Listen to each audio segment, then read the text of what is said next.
Ahora vamos a ver sobre el lenguaje de programación. En el lenguaje informático, de hecho, podemos encontrar varios lenguajes, ya sea de programación o otro tipo de lenguajes. Por ejemplo, el lenguaje de HTML, lenguaje de CSS, que uno es lenguaje de marcado, y el otro el lenguaje de estilos. Pero en este caso vamos a ver los lenguajes de programación. Por ejemplo, los lenguajes de la máquina, de hecho hay lenguajes de bajo nivel y lenguajes de alto nivel. Hemos dicho que también que la programación es resolver problemas y dar instrucciones, pero estas instrucciones ¿en qué idioma le vamos a dar? Pues tenemos que darlo en un idioma que la computadora entienda. Y la única idioma o el único lenguaje que la computadora entiende es el lenguaje máquina. El lenguaje máquina está conformado de unos y ceros. Es de esta forma como se programa en este lenguaje, pero si tú te pones a programar en este lenguaje de unos y ceros, pues va a ser complicado, vas a tener más errores o vas a tener tendencia de caer en más errores. Entonces, como es complicado programar en este lenguaje como por un ser humano, se crearon los lenguajes de alto nivel. Los lenguajes de alto nivel, como puedes conocer, pueden ser Java, Python, Go, JavaScript, PHP, C#, C, Ruby, C++, Visual Basic, entre otros. Estos son los lenguajes de alto nivel, que es un poco más fácil de aprender como un lenguaje máquina. Estos lenguajes se parecen un poco al lenguaje humano que nosotros conocemos, pero estos lenguajes en sí, la máquina o la computadora pues no lo entiende. Y hemos dicho que el único lenguaje que entiende la computadora es unos y ceros. De este lenguaje de alto nivel a un lenguaje máquina pasa un proceso de traducción, un proceso de conversión, los cuales se le llaman intérpretes o compiladores. En este caso, los lenguajes interpretados pueden ser Python, PHP, entre otros. ¿Y cómo es que pasa un intérprete de un lenguaje de alto nivel a un lenguaje máquina? Por ejemplo, a los códigos que escribimos en un lenguaje de alto nivel se le llaman código fuente. Entonces nosotros tendríamos acá un código fuente de Python. Python es interpretado, en el cual este código fuente pues está escrito en un lenguaje de alto nivel que no entiende la computadora. Entonces pasa por un proceso que se llama interpretado, que lo que hace es traducir a un lenguaje máquina.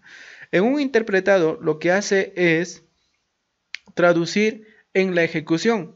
Tú simplemente pasas a ejecutar tu código fuente y va a pasar a traducir mediante que va ejecutándose. Por ejemplo, se está ejecutando la primera línea, pues está traduciendo la primera línea a un código máquina. Ahora se está ejecutando la segunda línea, va traduciendo la segunda línea a un lenguaje máquina, y así de esa forma funciona el interpretado. Y esto hace que el lenguaje sea un poco más lento. Pero en este caso, si un día tú quieres resolver algún error que tú tienes o quieres realizar algún cambio, simplemente vas a la línea, realizas el cambio y ya está. Y vuelves a ejecutarlo, y así es como Python funciona, el lenguaje de programación Python, que tiene un interpretado, el cual pasa por un proceso que se llama, el cual en el momento de ejecución se traduce a un lenguaje máquina. Ahora, si vemos un lenguaje compilado, en este caso puede ser como Go. El lenguaje compilado como Go lo que haces es, también tienes escrito en un lenguaje de alto nivel como Go tu código fuente, que está escrito en un lenguaje de alto nivel. Ahora, en compilado pasa lo siguiente. Este código fuente tú vas a compilar a un código máquina. Entonces, de tu código fuente va a generarse otro archivo que lo que va a contener va a ser código máquina. Y este código máquina recién pasas a ejecutar. Entonces, en este caso, el programa que hayas creado en Go, pues hace que sea más rápido que el interpretado, porque pasas a ejecutar código máquina. Ya no hay una traducción aquí como acá, en tiempo de ejecución no va a estar traduciendo, sino que simplemente pasas a ejecutar código máquina, y eso hace que aquí sea un poco más rápido. En el momento de que tú quieres generar algún cambio, pues tú tienes que generar un cambio en tu código fuente y volver a compilarlo. Entonces es una de las desventajas. en el cual tú vuelves a compilarlo y luego recién vuelves a ejecutarlo.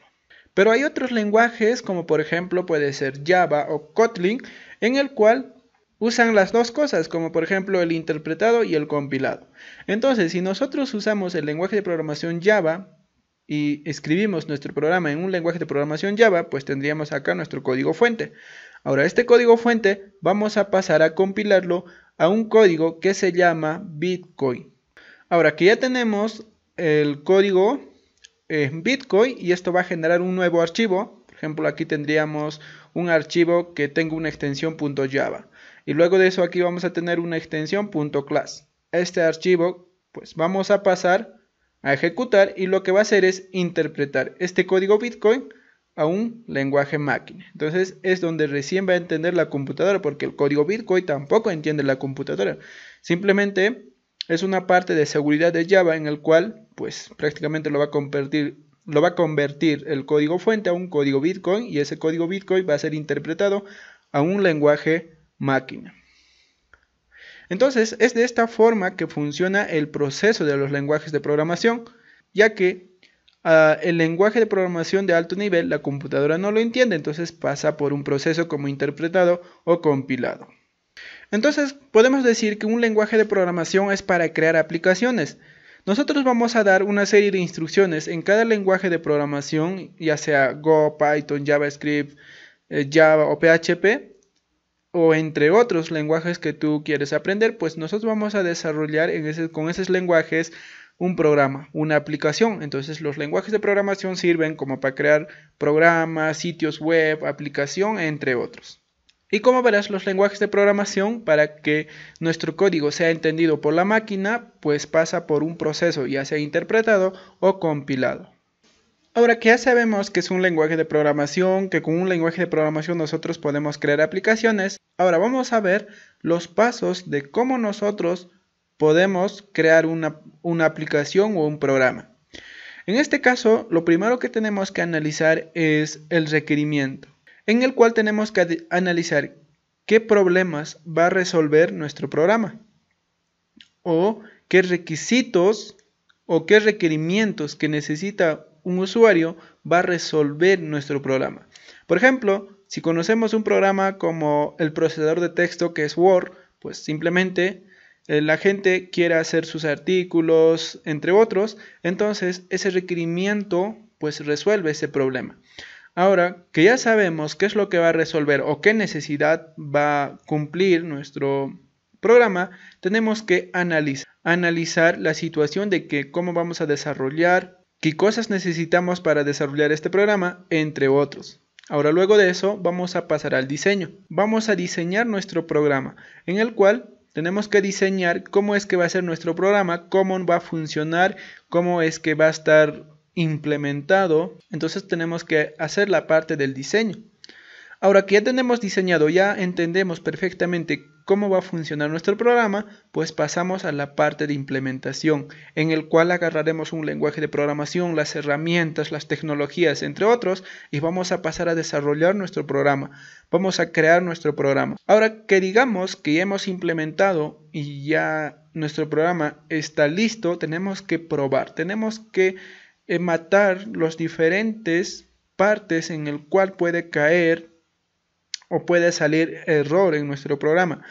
Todos los posibles errores que pueden salir en nuestro programa tenemos que disminuir. Tenemos que hacer que nuestro programa tenga el menor posible error. De hecho, un programa no puede salir perfecto, siempre va a haber un error o va a caer en algún tipo de error. Entonces nosotros tenemos que matar esa parte de que no haya ningún error. Y luego de eso pasaríamos a la parte de despliegue o producción. Si nosotros estamos creando nuestro sitio web, pues vamos a ver qué requerimientos, vamos a analizar, por ejemplo, si conocemos un requerimiento de un sitio web, como por ejemplo podría ser YouTube, en el cual el requerimiento que cumple es que ahí puedes ver ya sea diferentes tipos de videos, músicas, puedes escuchar músicas, puedes ver cursos, tutoriales, entre otros. Entonces, ese es el requerimiento que cumple. Entonces, supongo que fue analizado, fue diseñado, implementado y probado. en el momento de que sea un sitio web, entonces tú también vas a crear un sitio web, ya sea personal o entre otros, en el cual después de terminarlo, después de probar que todo funciona perfectamente, pues vas a desplegar para que así funcione en el internet. Pues si es un programa que tú creas, por ejemplo, programa para escritorio o algún videojuego, entre otros, pues pasas a la producción. Si tu programa se vende, pues pasas a que se vende en el mercado. Entonces, estos serían los pasos para crear un programa, en el cual tú tienes que tener estos pasos o te tienes que tener esa idea en la mente en el momento de que tú crees tu programa. Ahora, esto lo puedes hacer manualmente. Por ejemplo, puedes analizar el requerimiento, analizar los problemas, hasta diseñar. Tú lo puedes diseñar manualmente y luego ya implementas, pasas a codificación, entre otros. Pero este es el base. Tal vez estos mismos pasos vas a estar cumpliendo, pero tal vez utilizando alguna herramienta. Esto sería todo de este video, así que nos vemos en el siguiente video.